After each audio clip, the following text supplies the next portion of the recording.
दोस्तों, अगर तुमने बड़ा लक्ष्य चुना है तो छोटे लक्ष्यों पर ठहर मत जाना। छोटे लक्ष्य तुम्हें आनंद देंगे, एक अहंकार भी पैदा करेंगे और तुम्हारे मन को शांति भी मिलेगी कि मैंने कुछ पा लिया है। और यह सारे विचार बड़े लक्ष्य को पाने में बाधा बन जाते हैं। अगर आपने कोई बड़ा लक्ष्य चुना है तो वहां तक पहुंचने के लिए छोटे मोटे लक्ष्यों पर ध्यान मत देना, क्योंकि अगर तुम छोटे लक्ष्यों से प्रभावित हो गए तो तुम अपने अंतिम लक्ष्य तक कभी नहीं पहुंच पाओगे। हमारी आज की यह कहानी आपको निरंतर अपने अंतिम लक्ष्य तक पहुंचने का रास्ता दिखाएगी। इससे पहले कि आप इस कहानी में खो जाएं, इस चैनल को सब्सक्राइब जरूर कर लें। तो चलिए कहानी शुरू करते हैं। बात उस वक्त की है जब गौतम बुद्ध आत्मज्ञान प्राप्त करने के लिए यहां से वहां भटक रहे थे। इस दौरान वह गंगा नदी पार करके मगध साम्राज्य में पहुंच जाते हैं। मगध साम्राज्य सिद्धि प्राप्त करने वाले आध्यात्मिक गुरुओं के लिए बहुत प्रसिद्ध था और गौतम बुद्ध, जो कि उस समय सिद्धार्थ के नाम से जाने जाते थे, वो भी ऐसे गुरु की खोज में थे जो उन्हें ये शिक्षा दे सके कि जन्म मरण से मुक्ति कैसे प्राप्त की जा सकती है। ज्यादातर गुरु ऊंचे पहाड़ों या वनों में निवास करते थे। बिना थके सिद्धार्थ इन गुरुओं के आश्रम पूछते फिरते उन तक पहुंच जाते। भले ही इसके लिए उन्हें कितनी भी मेहनत करनी पड़ती, कितनी ही घाटियों या पहाड़ों को पार करना होता, चाहे वर्षा हो या कड़ी धूप, वो उन्हें लगातार खोजते रहते और इसी तरह महीने बीतते चले गए। इसी दौरान सिद्धार्थ ऐसे साधुओं से भी मिले जो अन्न ग्रहण न करके वनों के फलों और कंद मूल पर ही अपना जीवन निर्वाह करते थे। वह बहुत कठोर तपस्या करते थे। इन साधुओं का विश्वास था कि इस प्रकार की घोर तपस्या से मृत्यु के उपरांत स्वर्ग में जन्म लेंगे। एक दिन सिद्धार्थ ने उनसे कहा, भले ही आपका जन्म स्वर्ग में हो जाए, लेकिन धरती पर रहने वाले लोगों की पीड़ाएं तो वैसी ही बनी रहेगी। सच्चे धर्म की खोज का मतलब है कि जीवन की पीड़ाओं का समाधान करना, ना कि जीवन से पलायन करना। यह सच है कि यदि हम अपने शरीरों को सख्त लोगों के समान बना लें तो भी समस्या हल नहीं होगी, लेकिन शरीर को तपाने से भी तो कुछ लाभ नहीं है। कुछ आश्रमों में 3-4 महीने बिताने के बाद भी सिद्धार्थ की खोज जारी रही। उनकी ध्यान साधना लगातार बढ़ती जा रही थी, किंतु फिर भी वो जन्म और मरण के दुख से मुक्ति पाने के सच्चे धर्म का सच्चा मार्ग प्राप्त करने में सफल नहीं हुए थे। समय तेजी से बीत रहा था और सिद्धार्थ को अपना घर छोड़े हुए 3 साल हो चुके थे। कभी कभी जब वो वन में ध्यान लगाने बैठे होते थे तो सिद्धार्थ के मन में अपने पिताजी शुद्धोधन, यशोधरा और अपने बेटे राहुल की आकृतियां और अपने बचपन तथा यौन अवस्था के चित्र विचारों में कूद जाते थे। लेकिन उनका दृढ़ विश्वास था कि एक ना एक दिन वो सच्चे धर्म का मार्ग खोज ही लेंगे। एक बार की बात है, वो मगध की राजधानी राजगृह के पास पांडव पर्वत पर अकेले ही निवास कर रहे थे। एक दिन वो भिक्षा मांगने के लिए राजधानी में आ पहुंचे। उनकी मंद गरिमा मई चाल तथा उनके मुखमंडल को देखकर रास्ते के दोनों ओर लोग रुककर इस सन्यासी को देखने लगते, जो ऐसी शालीनता के साथ चल रहा था जैसे शेर पहाड़ी जंगल में चलता हो। संयोग से उसी समय मगध के राजा बिंबिसार भी अपने रथ में सवार उधर से गुजर रहे थे। राजा ने अपने सारथी को रथ रोकने के लिए कहा, जिससे वो सिद्धार्थ को भली भांति देख सके। उन्होंने अपने एक सेवक कहा कि सन्यासी को भोजन दे दिया जाए और इसके पीछे पीछे जाकर देखकर आओगे, इसका निवास कहां पर है। इसके बाद अगले दिन राजा बिंबिसार दोपहर को अपने रथ पर सवार होकर उसी जगह पर गए जहां सिद्धार्थ निवास कर रहे थे। अपने वाहन को पहाड़ के नीचे ही छोड़कर वो पहाड़ चढ़कर अपने एक सेवक के साथ सिद्धार्थ के निवास स्थान पर जा पहुंचे। उस वक्त सिद्धार्थ एक वृक्ष के नीचे बैठे हुए थे। राजा उनका अभिवादन करने उनके समीप गया। ये देखकर सिद्धार्थ उठ खड़े हुए। उनकी वेशभूषा देखकर वो समझ गए थे कि यह मगध का राजा ही है। सिद्धार्थ ने हाथ जोड़े और उनको पास की एक बड़ी शिला पर बैठने का संकेत किया और सिद्धार्थ खुद उनके सामने एक शिला पर बैठ गए। इस तरह का आचार व्यवहार देखकर राजा बिंबिसार बहुत प्रभावित हुए। उन्होंने कहा, मैं मगध का राजा हूं। मैं आपको अपने साथ अपनी राजधानी चलने के लिए आमंत्रित करने की इच्छा से आया हूं। मेरी अभिलाषा है कि आप कुछ समय मेरे साथ बिताएं और मुझे अपने शिक्षाओं तथा अपने ज्ञान से लाभान्वित करें। जब आप मेरे साथ होंगे तो मुझे विश्वास है कि मगध राज्य और भी ज्यादा शांति और तरक्की उपलब्ध करेगा।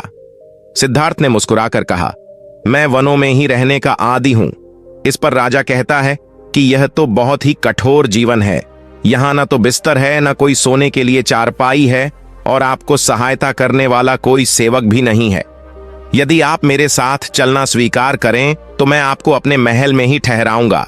कृपया करके मुझे शिक्षा देने के लिए मेरे साथ राजधानी चलिए।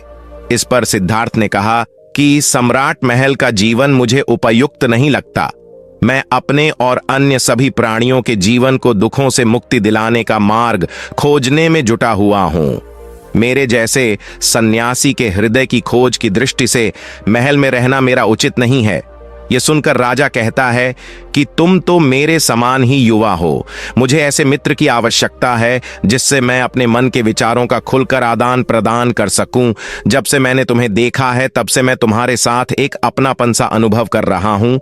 तुम मेरे साथ चलो। यदि तुम्हें स्वीकार हो तो मैं तुम्हें अपना आधा राज्य देने को प्रस्तुत हूं। जब तुम बूढ़े हो जाओ तो दोबारा सन्यासी बन जाना। यह सुनकर सिद्धार्थ कहते हैं कि आपकी उदार हृदयता और संरक्षण के लिए मैं धन्यवाद करता हूं, किंतु सच तो यह है कि मेरी एक ही इच्छा है कि ऐसा मार्ग खोज सकूं जिससे समस्त प्राणियों को दुखों से छुटकारा मिल सके। सम्राट समय बहुत ही जल्दी बीतता है। युवा अवस्था की शक्ति और ऊर्जा का मैं अभी प्रयोग नहीं करूंगा तो बुढ़ापे के आने पर मुझे बहुत खेद होगा। जीवन इतना अनिश्चित है कि रोग और मृत्यु कभी भी दबोच सकते हैं। लोभ, क्रोध, घृणा, विषय शक्ति, ईर्ष्या और अहंकार की लपटों के कारण मेरे हृदय में आंतरिक अशांति व्याप्त है। जब सच्चे धर्म का मार्ग मुझे मिल जाएगा तो समस्त प्राणियों के कष्ट समाप्त होना संभव होगा। यदि आपके मन में मेरे प्रति सच्चे प्रेम की भावना है तो मुझे उस मार्ग पर चलने दें जिस पर मैं इतने समय से चलता आ रहा हूं। सिद्धार्थ के इन वचनों से राजा और भी ज्यादा प्रभावित हो गए। उन्होंने कहा कि आपकी दृढ़ और निश्चयपूर्ण बातें सुनकर मुझे तो बहुत प्रसन्नता हुई। हे प्रिय सन्यासी, अब क्या मैं आपसे यह पूछ सकता हूं कि आप कहां से पधारे हैं और आपका वंश नाम क्या है? यह सुनकर सिद्धार्थ कहते हैं कि सम्राट, मैं शाक्य राज्य से आया हूं। कपिलवस्तु में राज कर रहे राजा मेरे पिताजी हैं और मेरी माता रानी महामाया थी। मैं वहां का राजकुमार था और सिंहासन का उत्तराधिकारी भी, किंतु सच्चे धर्म का मार्ग खोजने के लिए मैं सन्यासी बनना चाहता था। इसीलिए मैं अपने माता पिता, पत्नी और पुत्र को 3 साल पहले त्याग कर वहां से चला आया हूं। यह सुनकर राजा आश्चर्यचकित रह गए। तब तो तुम स्वयं ही राजवंश के हो। हे सन्यासी, मुझे आपसे मिलकर बहुत आनंद प्राप्त हुआ। शाक्य और मगध के राजघरानों में दीर्घ काल से घनिष्ठ संबंध चले आ रहे हैं। मैं कितना मूर्ख था कि आपको अपनी राज सत्ता और संपदा की बातें करके अपने साथ लौट चलने के लिए कह रहा था। कृपया मुझे क्षमा कर दें। मैं आपसे यह जानना चाहता हूं कि क्या आप समय समय पर मेरे महल में आते रहेंगे और मुझे भोजन समर्पित करने की अनुमति देंगे, और जब आपको सच्चे धर्म का मार्ग मिल जाए तो आप दया करके वापस आकर अपने शिष्य के रूप में मुझे भी शिक्षा देना। क्या आप यह वचन देंगे? सिद्धार्थ ने हाथ जोड़कर उत्तर दिया कि मैं वचन कर देता हूं कि जब भी मैं सच्चे धर्म का मार्ग खोज लूंगा तो वापस आकर आपको उसके संबंध में अवश्य बताऊंगा। राजा ने सिद्धार्थ के समक्ष नमन किया और अपने सेवक के साथ पहाड़ से नीचे उतर गए। बाद में उसी दिन सिद्धार्थ ने अपना निवास स्थान बदल दिया, क्योंकि उन्हें डर था कि युवा राजा अपनी भेंट भेजकर उनकी साधना में रुकावट उत्पन्न करेगा। दक्षिण की ओर चलकर उन्होंने दूसरा स्थान खोज लिया जो उनकी साधना के लिए उपयुक्त था। उन्हें एक महान आचार्य उद्रक रामपुत्र के आश्रम का पता चला, जो ज्ञान समुद्र में बहुत गहराइयों तक उतरे हुए थे। उनका आश्रम राजगृह से अधिक दूर नहीं था। उनके आश्रम में 300 साधु रहते थे और 400 साधु आसपास रहकर तपस्या करते थे। सिद्धार्थ उन्हीं के आश्रम की ओर बढ़ चले। दोस्तों, सिद्धार्थ चाहते तो उस राजा का प्रस्ताव स्वीकार करके आराम पूर्वक राजमहल में रहकर अपनी साधना कर सकते थे, लेकिन जो उन्होंने सच्चे धर्म को पाने का लक्ष्य चुना था, उन्हें इस बात का एहसास था कि महल में रहकर वह उसे लक्ष्य तक नहीं पहुंच पाएंगे। इसीलिए उन्होंने उस राजा का प्रस्ताव स्वीकार नहीं किया। इसी तरह हम भी जब अपने बड़े लक्ष्य की तरफ बढ़ने लगते हैं तो रास्ते में थोड़ा बहुत मुनाफा पाकर ही हम खुशी से झूम उठते हैं, और वो थोड़ा बहुत मुनाफा हमें हमारे अंतिम लक्ष्य तक नहीं पहुंचने देता। अगर आप अपने अंतिम लक्ष्य तक पहुंचना चाहते हो तो जरूरी है कि बीच में आने वाले छोटे छोटे लक्ष्य की तरफ ध्यान मत दीजिए, उनको अनदेखा करके आगे बढ़ते रहिए, क्योंकि अंतिम लक्ष्य पर जो आपको सुख और सुविधा प्राप्त होगी वह छोटे मोटे लक्ष्यों से बहुत ऊपर होगी। इसीलिए निरंतर अपने लक्ष्य की तरफ चलते रहिए। दोस्तों, इस वीडियो को अपने दोस्तों के साथ जरूर शेयर करें। खुश रहिए, ऊंचे लक्ष्य रखिए। वीडियो देखने के लिए धन्यवाद।